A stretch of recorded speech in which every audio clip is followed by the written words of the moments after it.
శ్రీనాథ్ అన్న కొంచెం దియనా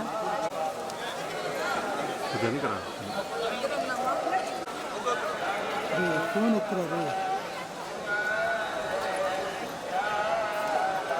రాసి వెళ్ళిపోతాను వెనకాల లోకల్ దిమ్మా కలిసి వచ్చాము నువ్వు అయిపోయినా మేడంతో పాటు వస్తున్నావా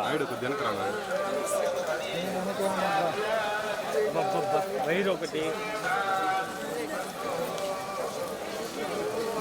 మనం కొంచెం చూడండి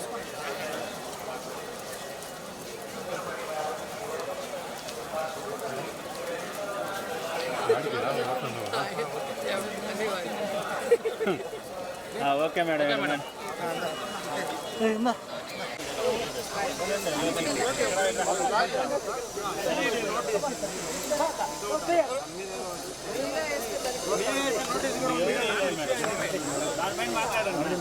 ఆంధ్రప్రదేశ్లో ఆడపిల్లలకి రక్షణ గురించి ఆలోచిస్తే చాలా బాధాకరంగా ఉంది. ఎందుకంటే ఎక్కడ చూసినా రేపులు, మర్డర్లు అండ్ ఆడపిల్లల కాలేజీ బాత్రూమ్స్లో హిడెన్ కెమెరాలు పెట్టి ఏ విధంగా పైశాచిక ఆనందం పొందుతున్నారో మనం చూస్తున్నాం. ఈరోజు నేరస్తులకి ఇంత ధైర్యం వచ్చింది అంటే దానికి ఈ ప్రభుత్వం సిగ్గుపడాలి. ఎందుకంటే గతంలో జగన్మోహన్ రెడ్డి గారి ప్రభుత్వంలో ఒక తప్పు జరగాలి అంటే ఎంత భయం ఉండేదో మీకు అందరికీ తెలుసు.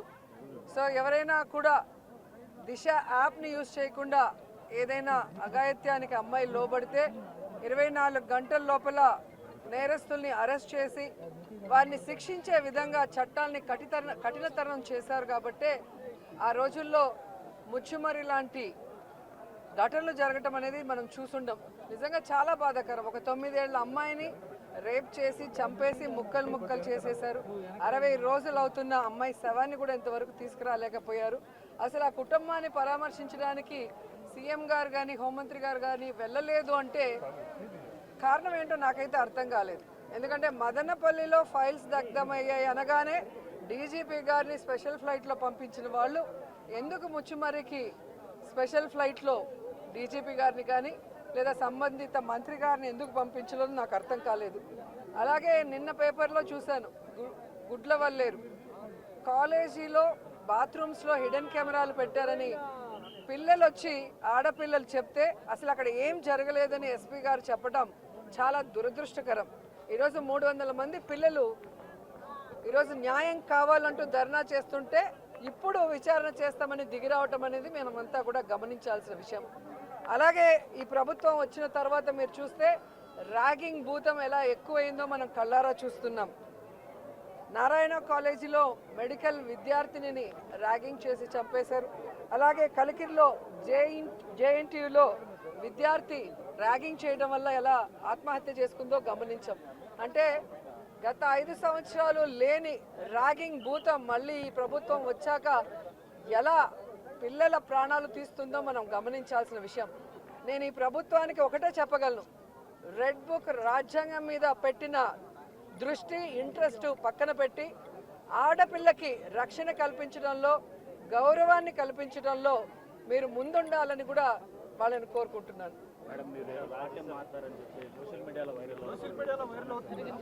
మాట్లాడిన తర్వాత అలా అంటే ఎట్లాగా